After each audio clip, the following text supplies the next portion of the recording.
और फिर से थोड़ा सा मैथमेटिक्स के पीछे आ जाएंगे भाई, मैथमेटिक्स के पीछे आ जाएंगे। छोटी सी चीज है, बहुत ही छोटा सा क्वेश्चन है, बहुत ही छोटा सा क्वेश्चन, अभी तक आपके दिमाग में आ जाना चाहिए था वो क्वेश्चन।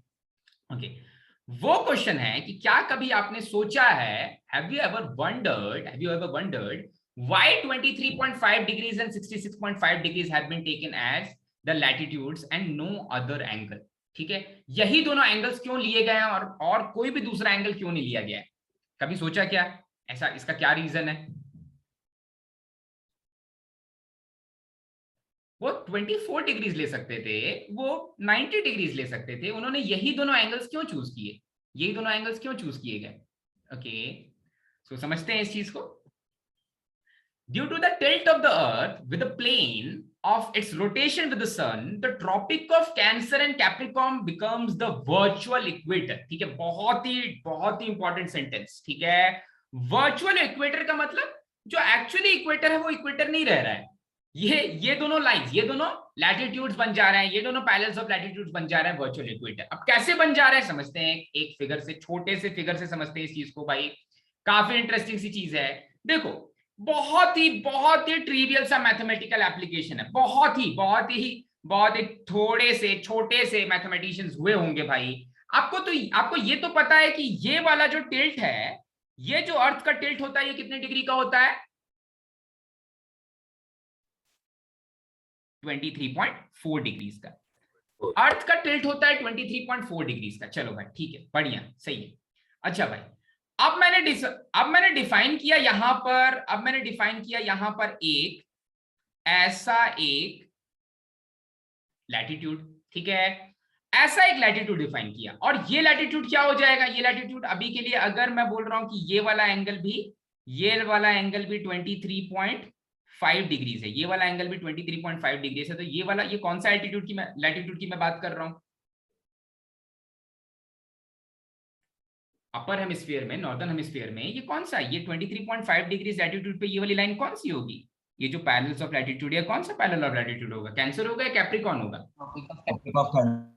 कैप्रिकॉर्न होगा, कैंसर होगा, tropic of Cancer. So tropic of Cancer होगा वो। ठीक है, ट्रॉपिक ऑफ कैंसर होगा। ठीक है भाई। अच्छा भाई, सो ट्रॉपिक ऑफ कैंसर होगा, पर इवेंचुअली आपको समझ में आ रहा है कि अगर मैं एक ऐसी लाइन बनाऊं, ऐसी एक लाइन बनाऊं जो in the plane of rotation of earth and sun है। ठीक है, in the plane of rotation of earth and sun है, तो जो सबसे ज्यादा अभी हीट मिल रही है, जो ऐसा लगता है कि इक्वेटर को मिलनी चाहिए, अगर मैं एक अर्थ ले लूं, अगर मैंने ऐसा एक अर्थ बना दिया, तो ये वाला टिप सन के सबसे ज्यादा पास है, तो ऐसा लगता है कि ये सबसे ज्यादा इसको हीट मिलनी चाहिए। पर अभी हो क्या रहा है? देखो तो, ये ज्योग्राफिकल नॉर्थ था। ठीक है, ये ज्योग्राफिकल नॉर्थ था, इससे 90 डिग्री का एंगल बनाने वाला क्या हो गया? इक्वेटर हो गया। ये वाला पॉइंट इक्वेटर हो गया। इससे 23.5 डिग्री का एंगल बनाने वाला ये वाला पॉइंट बन गया, ये वाला पॉइंट बन गया ट्रॉपिक ऑफ कैंसर पे कोई एक पॉइंट आ गया। ठीक है, तो ऐसा लग रहा है कि आपको ये जो ग्रीन वाली लाइन है, ये एक्चुअली मेरे फिर से इमेजिनरी अर्थ ले लो, ये ग्रीन वाली लाइन भी मेरे अर्थ को एक अपर हेमिस्फीयर और एक लोअर सदर्न हेमिस्फीयर, एक नॉर्दर्न हेमिस्फीयर में डिवाइड कर रही है। नहीं चमका काफी लोगों को। ठीक है, ऐसा देख लो, ये है मेरा ज्योग्राफिकल नॉर्थ, ये ज्योग्राफिकल नॉर्थ है ऐसा। ओके फाइन, हाँ, ये ज्योग्राफिकल नॉर्थ है, और अभी ये वो लाइन है जो परपेंडिकुलर है उस प्लेन के, जिस प्लेन के अबाउट ऐसा लगता था कि अर्थ को रोटेट करना चाहिए, पर अर्थ इसके अबाउट रोटेट कर रहा है। ठीक है, अच्छा, अब मैं ऐसा कर रहा हूं कि मैं इस वाले नॉट, इन दोनों के बीच में एंगल कितना है अभी? इन दोनों के बीच एंगल कितना है?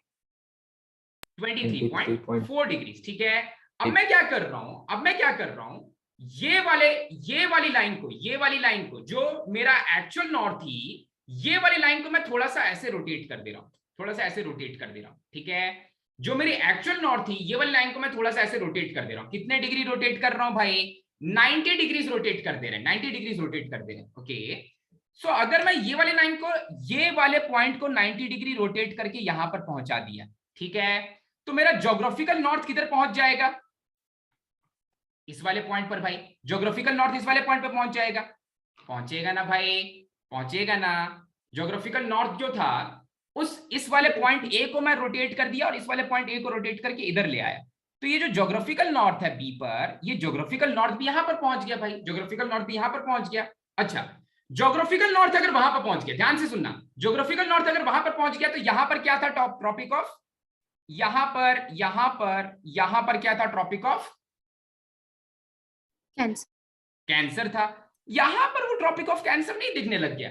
ऐसा सोच लो ना भाई, वो 23.5 डिग्री ऐसे रोटेट कर गया, तो अभी के लिए जो नया इक्वेटर जैसी चीज दिख रही है वो एक्चुअली इक्वेटर नहीं, इक्वेटर तो नीचे चला गया है, इक्वेटर भी नीचे 23.5 डिग्री मूव कर गया है। अगर आप पूरे के पूरे अर्थ को, जो पहले आपका नॉर्थ पोल और साउथ पोल था, मान लो नॉर्थ पोल और साउथ पोल अलाइन हो गए, पर एक्चुअली अलाइन नहीं है, तो मैं रोटेट कर दे रहा हूं, ज्योग्राफिकल नॉर्थ और ज्योग्राफिकल साउथ को 23.4 डिग्री। तो एक्चुअली मैं अपने इक्वेटर को भी रोटेट कर दे रहा हूं, कितने एंगल भाई, 23.4 डिग्री। और अगर मैंने अपने इक्वेटर को 23.4 डिग्री रोटेट कर दिया, तो जो पहले ट्रॉपिक ऑफ कैंसर था वो क्या बन जाएगा, इक्वेटर बन जाएगा। जो पहले ट्रॉपिक ऑफ कैंसर था, अगर वो इक्वेटर बन जा रहा है, तो उसी चीज को बोलते हैं वर्चुअल इक्वेटर। वर्चुअल इक्वेटर वो है तो नहीं इक्वेटर, पर अर्थ के टिल्ट की वजह से वो एक इक्वेटर जैसा बिहेव कर रहा है। क्लियर हुआ क्या भाई, कि फिर से एक बार एक्सप्लेन करें, फिर से एक बार एक्सप्लेन किया जाए क्या। काफी गंदगी हो गई है यहाँ पर, काफी गंदगी हो गई है। एक बार फिर से समझ लेते हैं इस चीज को भाई, पूरी कहानी को एक बार फिर से, ठीक है, ओके फाइन, ठीक है। सो इसको भी उड़ाया जाए, इसको भी उड़ाया जाए, इन सभी को उड़ा दिया जाए, सभी को उड़ा दिया जाए, ओके फाइन, ठीक है। चलो भाई, तो ऐसा बोल रहा है, कहाँ गए हम, कहाँ पर थे, मैथमेटिक्स, फाइन।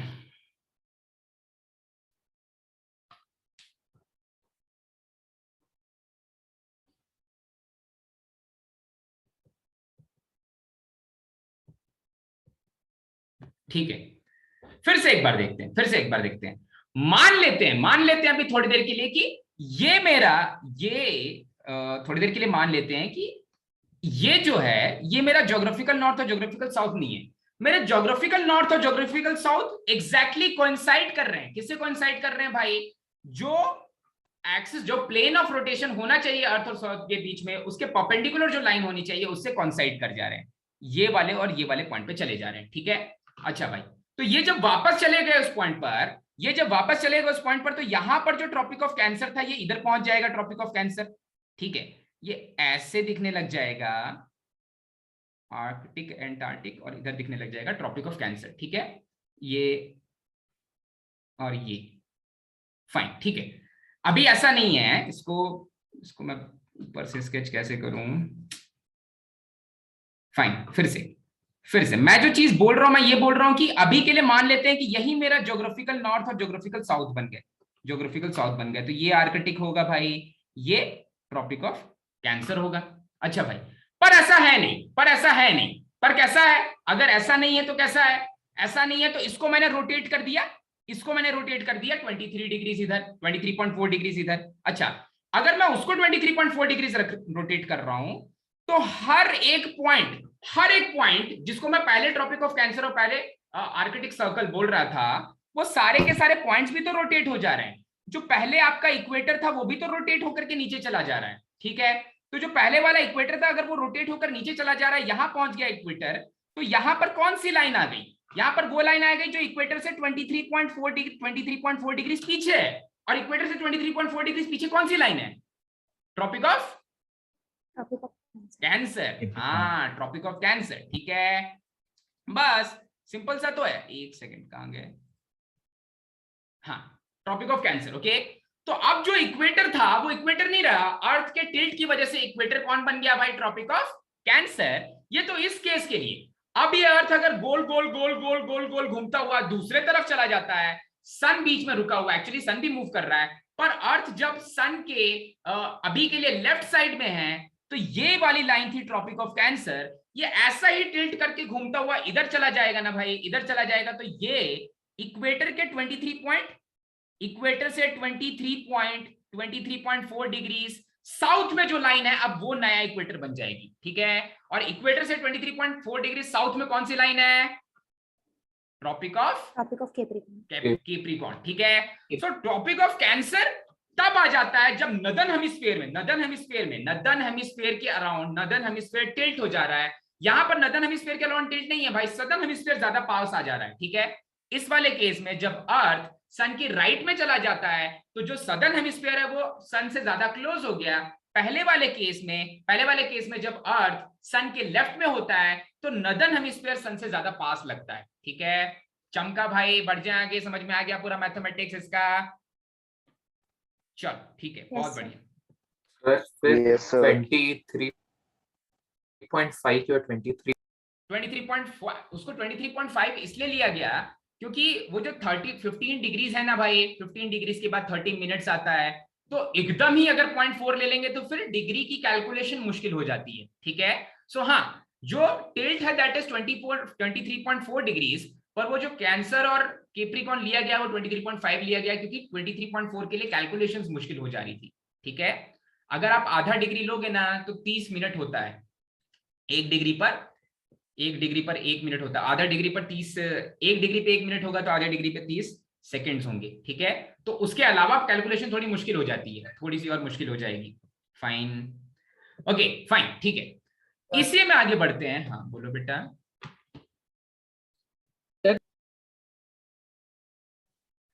ओके, इक्विनॉक्स और सॉल्स्टिसेस, ओके फाइन।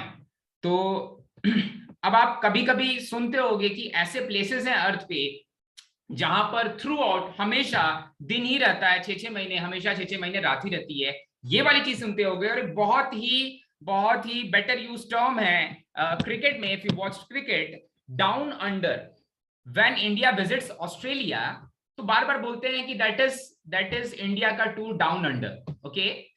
और दूसरे तरह से ऐसा बोलते हैं कि जो 26 या 25 जब क्रिसमस मनाया जाता है, सो वो ऑस्ट्रेलिया के लिए समर है, ठीक है। In December that part of our continent is having summers, ठीक है। तो सभी चीजों का रीजन है जो अर्थ का टिल्ट है और उसका रोटेशन सन के अराउंड, ठीक है भाई। सभी चीजों का रीजन वही है। वो जो डाउन अंडर है उसको समझेंगे, उसका मीनिंग क्या है। फाइन, ठीक है, चलो भाई। सो सॉल्स्टिस और इक्विनॉक्स। सॉल्स्टिस का मतलब होता क्या है? सॉल्स्टिस का मतलब होता है कि आप डिस्क्रिपेंसी है भाई, आप बायस्ड हो। किसके लिए बायस्ड हो भाई? सन बायस्ड हो जा रहा है। किसके लिए बायस्ड हो जा रहा है भाई? नदर्न हेमिस्फीयर और सदर्न हेमिस्फीयर के लिए सन बायस्ड है। कैसे बायस्ड है? अब देखो, earth revolves around the sun in elliptical path और एलिप्टिकल ऑर्बिट्स, जहां पर सन अर्थ का उस एलिप्टिकल ऑर्बिट का एक फोकाई है, ठीक है। सन उस एलिप्टिकल ऑर्बिट का एक फोकाई है, ओके। तो सन किसी एक फोकस पे है, तो अगर सन किसी एक फोकस पे है तो ये फिगर तो बिल्कुल करेक्ट नहीं है क्योंकि यहाँ पे तो सन को हमने सेंटर पे रखा है, पर सन किसी एक फोकस पे है, ठीक है। एक्चुअली सन किसी एक फोकस पे है। अब देखो, अगर टिल्ट कुछ ऐसा है तो आपको ये चीज चमक रही है क्या कि नदर्न हेमिस्फीयर में इस केस में नदर्न हेमिस्फीयर थोड़ा ज्यादा पास है मेरे सन से as compare to southern hemisphere, और सदर्न हेमिस्फीयर थोड़ा ज्यादा दूर हो गया सन से। जब टिल्ट ऐसा कुछ है तो northern hemisphere is closer to sun as compare to क्या? सदर्न हेमिस्फीयर ज्यादा दूर है, नदर्न हेमिस्फीयर थोड़ा ज्यादा पास हो गया भाई। बहुत सारे कंटिनेंट्स बहुत ज्यादा पास हो गए सन के, ठीक है।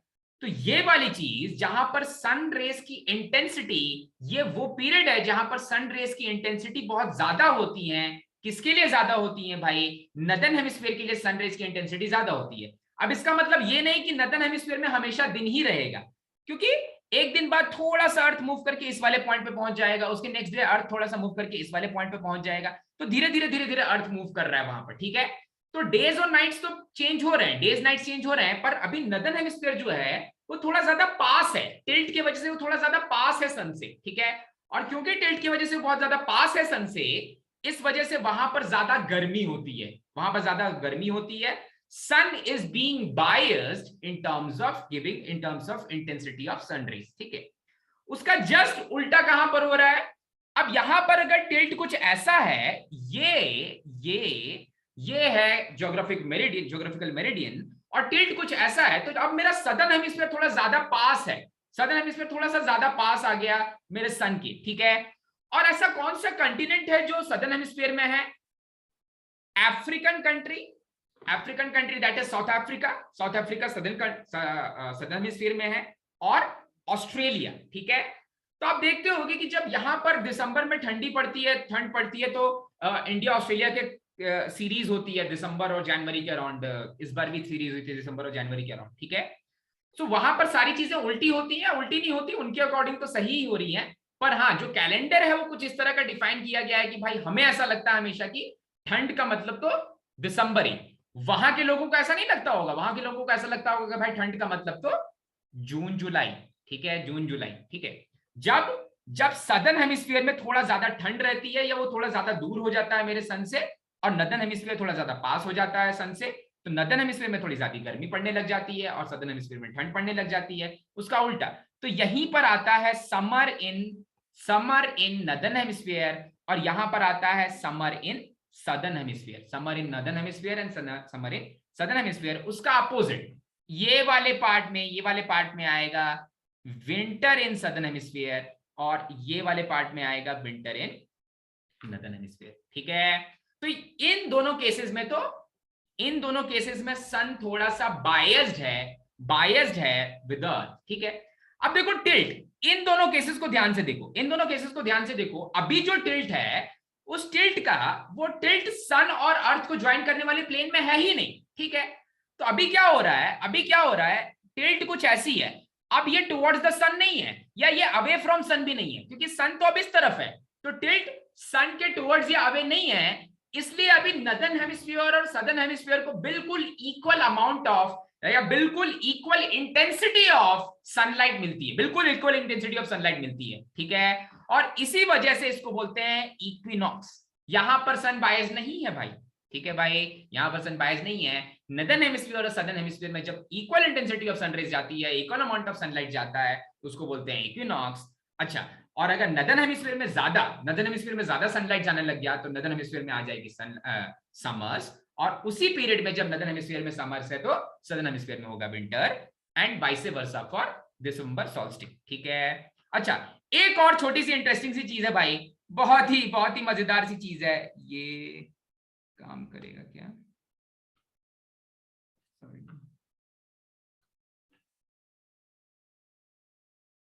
हाँ भाई, एक और बहुत इंटरेस्टिंग सी चीज है, यहीं पर समझ लेते हैं उस चीज को। बहुत ही छोटी सी चीज है, अगर आप ध्यान दोगे तो ये वाला पार्ट जो है, ये वाला पार्ट कहां पर होगा भाई? नॉर्थ पोल के आसपास में होगा। नदर्न हेमिस्फीयर में ज्योग्राफिकल नॉर्थ के आसपास वाला पार्ट है, ये होगा ना भाई? नदर्न हेमिस्फीयर में ज्योग्राफिकल नॉर्थ के आसपास वाला पॉइंट है। तो अगर वो अर्थ वहां पर वैसे ही उसी एक्सिस के अबाउट रोटेट कर रहा है, तो देखो, तो ये इतने पार्ट में क्या कभी रात होगी? इतने पार्ट में कभी रात होगी? कभी रात नहीं होगी इतने पार्ट में, ठीक है। तो यही ये वाला पार्ट एक बार फिर से देख लेते हैं, ये वाले पार्ट की बात करें तो अर्थ तो ऐसे ऐसे रोटेट कर रहा है, तो ये वाला पॉइंट रोटेट होके इधर आ जाएगा, फिर इधर चला जाएगा, फिर इधर आ जाएगा, फिर इधर चला जाएगा, इधर आते जाते रहेगा, ठीक है। और अगर आते जाते रह रहा है, इसका मतलब वहां पर कभी भी रात नहीं होने वाली है। इसलिए बोलते हैं कि पोल्स पर 6 महीने दिन रहता है, 6 महीने रात रहती है। पोल्स पे नहीं, इनफैक्ट आर्कटिक और अंटार्कटिक के नीचे में बहुत सारे ऐसे जगह हैं जहां पर 6 महीने दिन रहता है और 6 महीने रात रहती है, ठीक है।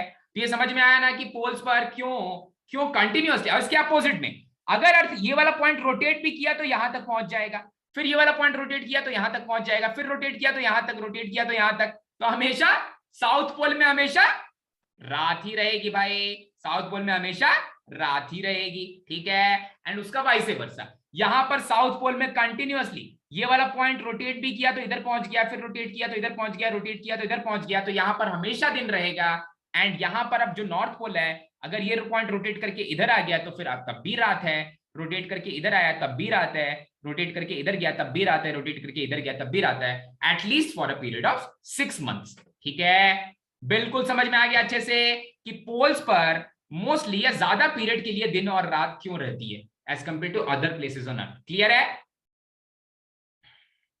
Yes sir. फाइन।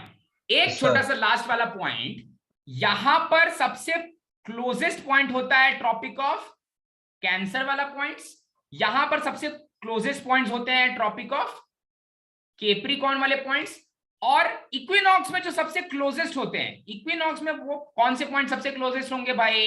इक्विनॉक्स में इक्वेटर इज द, इक्वेटर पे जितने भी कंट्रीज आ रहे हैं या इक्वेटर वाले जो पॉइंट्स हैं वो सबसे पास आ जाते हैं मेरे सन के, ठीक है। तो इस केस में इक्वेटर, इक्वेटर के जितने भी पॉइंट्स होंगे मेरे स्फीयर पे, वो सारे के सारे पॉइंट सबसे सबसे पास रहेंगे मेरे सन के, ठीक है।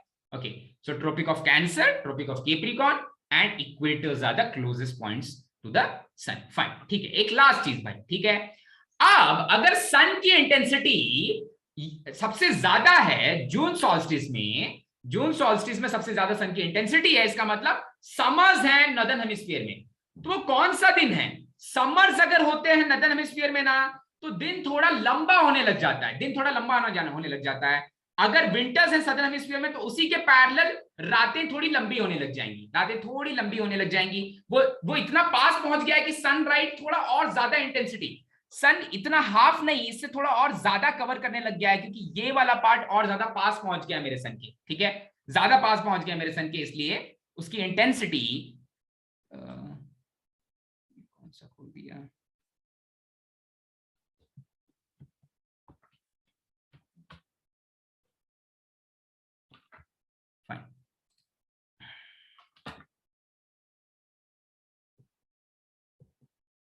हाँ, ज्यादा बहुत पास पहुंच गया मेरे सन के, इसलिए उसकी इंटेंसिटी और ज्यादा टाइम तक एक majority of area of earth cover कर ली है, इसलिए दिन थोड़े ज्यादा लंबे होने लग जाएंगे नॉर्दर्न हेमिस्फीयर में और रातें थोड़ी ज्यादा लंबी होने लग जाएंगी सदर्न हेमिस्फीयर में, and vice versa for December solstice, ठीक है। तो ये चीजों के लिए कुछ पर्टिकुलर डेज हैं, कुछ पर्टिकुलर डेज हैं। 21 जून जो होता है वो नॉर्दर्न हेमिस्फीयर के लिए 21 जून लॉन्गेस्ट डे होता है, या सबसे लंबा दिन होता है, रात बहुत छोटी हो जाती है, ठीक है। और नॉर्दर्न हेमिस्फीयर के लिए रात सबसे छोटी होती है, ठीक है, रात सबसे छोटी होती है, उसका vice versa for southern hemisphere. So 21 June is the longest day for northern hemisphere, और जून सॉल्स्टिस वहां पर समर्स आ गई हैं, समर कहां आ गया भाई? नॉर्दर्न हेमिस्फीयर में आ गया, and vice versa. December solstice में क्या होता है कि 22 ऑफ दिसंबर को सबसे लंबा दिन होता है सदर्न हेमिस्फीयर में, सदर्न हेमिस्फीयर के जितने भी देश हैं, जितने भी कॉन्टिनेंट्स हैं, वहां सबसे लंबा दिन होता है 22 ऑफ दिसंबर को, क्योंकि अब कैप्रिकॉर्न आ गया है सामने, कैप्रिकॉर्न आ गया है सामने, और रात सबसे छोटी हो जाती है, ठीक है। अब इक्विनॉक्स पे क्या होता है? इक्विनॉक्स पे होता है ट्रांजिशन, समर से विंटर का ट्रांजिशन और विंटर से समर का ट्रांजिशन। तो विंटर से अगर मैं समर जा रहा हूं, विंटर से अगर मैं समर जा रहा हूं, तो कौन सा सीजन आएगा भाई? विंटर से अगर समर जा रहा हूं, नॉर्दर्न हेमिस्फीयर की बात करें, अगर विंटर से समर जा रहे हैं तो कौन सा सीजन आएगा? स्प्रिंग आएगा। और समर से विंटर जा रहे हैं तो ऑटम आएगा, ठीक है। सो 21 मार्च ऐसा दिन है पूरे के पूरे अर्थ के लिए जब ड्यूरेशन ऑफ डे और नाइट एग्जैक्टली इक्वल होता है, 12 घंटे का दिन और 12 घंटे की रात होती है। सो ये चीज होती है 21 ऑफ मार्च को एज वेल एज 23 ऑफ सितंबर को, ठीक है। दिन और रात बिल्कुल बराबर हो जाते हैं 21 ऑफ मार्च और 21 ऑफ मार्च और 23 ऑफ सितंबर। क्लियर हुआ क्या भाई? क्लियर हुआ? चलो एकदम छोटा सा पॉइंट लिख लेते हैं, ढेर सारे पॉइंट्स हमने पढ़ लिए हैं, उन्हीं चीज को मैं बस समराइज कर रहा हूं। We have already studied these points, ठीक है। सॉल्स्टिसेस एंड इक्विनॉक्स हमने पढ़ लिया है, days and nights at pole हमने समझ लिया क्यों होता है, एक बार दोनों के बीच में डिफरेंस देख लेते हैं, बस ये ओवरव्यू है। We have already studied this, we have already covered this thing, ठीक है। So equinox is the time of the year when the sun is nearest to the equatorial plane, giving equal lengths of day and night, ठीक है भाई। तो equator के सन सबसे पास पहुंच जा रहा है, इक्वेटोरियल प्लेन के सबसे ज्यादा पास पहुंच जा रहा है, इसलिए उसका नाम रखा गया इक्विनॉक्स। सॉल्स्टिस क्या है भाई? सॉल्स्टिस में बायस्ड है सन, ठीक है। कभी नॉर्दर्न हेमिस्फीयर में समर दे देता है जब नॉर्दर्न हेमिस्फीयर के टुवर्ड्स टिल्ट हो जाता है, जब सदर्न हेमिस्फीयर उसके टुवर्ड्स टिल्ट हो जाता है तो वहां पर समझ दे देता है। तो time of the year when the sun is farthest from the equatorial plane resulting in long nights and days, ठीक है भाई। अच्छा, लॉन्ग नाइट्स एंड डेज कभी सदर्न हेमिस्फीयर के लिए होती है, कभी नॉर्दर्न हेमिस्फीयर के लिए होती है, वो अभी हमने देख लिया भाई। 21 जून को सबसे लंबा दिन होता है नॉर्दर्न हेमिस्फीयर में, सबसे छोटी रात होती है, and vice versa 22 June for southern hemisphere, ठीक है। And equinox occurs at the start of the spring and fall. ठीक है, ऊपर वाला था स्प्रिंग, एक विंटर सीजन से लेकर के समर सीजन में जब आप ट्रांजिशन जा रहे हो तो स्प्रिंग सीजन आएगा, समर से अगर आप विंटर जा रहे हो तो आएगा ऑटम। ठीक है, तो ये स्प्रिंग और फॉल ऑफ स्प्रिंग का मतलब ऑटम बोल रहा है। It happens twice a year, बिल्कुल करेक्ट है भाई। सॉल्स्टिस भी ऑकर करता है ट्वाइस ए ईयर। ठीक है, सॉल्स्टिस भी ऑकर करता है, एक विंटर हो जाए, एक समर हो जाएगा, एक विंटर हो जाएगा। सो अलग अलग स्फीयर्स के लिए सॉल्स्टिस की डेफिनेशन अलग हो जाएगी भाई। ठीक है, सॉल्स्टिस की डेफिनेशन हो जाएगी नदर्न हेमिस्फीयर के लिए जून वाला जो सॉल्स्टिस है वो उसका समर सॉल्स्टिस है, और दिसंबर वाला जो सॉल्स्टिस है वो नदर्न हेमिस्फीयर के लिए विंटर वाला सॉल्स्टिस है, and vice versa for southern hemisphere. ठीक है, अच्छा, occurs on March 20 and on September 22। यहां पर एग्जैक्ट डेट्स तो नहीं लिखे हुए हैं, तो टेंटेटिव डेट्स लिखे हुए हैं, क्योंकि वो जो प्राइम मेरिडियन पास कर रही है वो कहीं पर तो 12 बजाती है, कहीं पर 11 hours 30 minutes पीछे चलती है।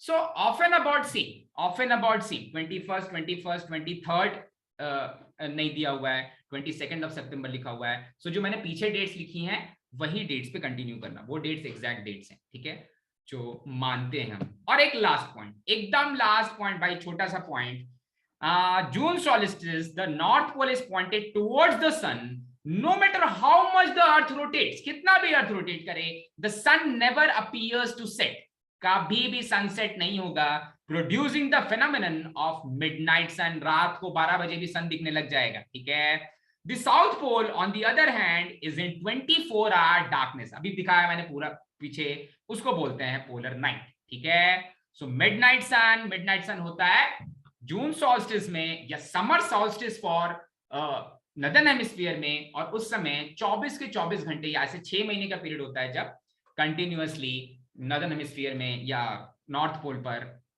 नदर्न हेमिस्फीयर नहीं, नॉर्थ पोल पे हमेशा दिन है। ठीक है भाई, vice versa happens for south pole in December solstice. ठीक है, क्लियर हुआ भाई? लास्ट वाला आप लिखना चाहो तो लिख सकते हो, लास्ट वाला लिखना चाहो तो लिख सकते हो, पढ़ जाते हैं आगे भाई।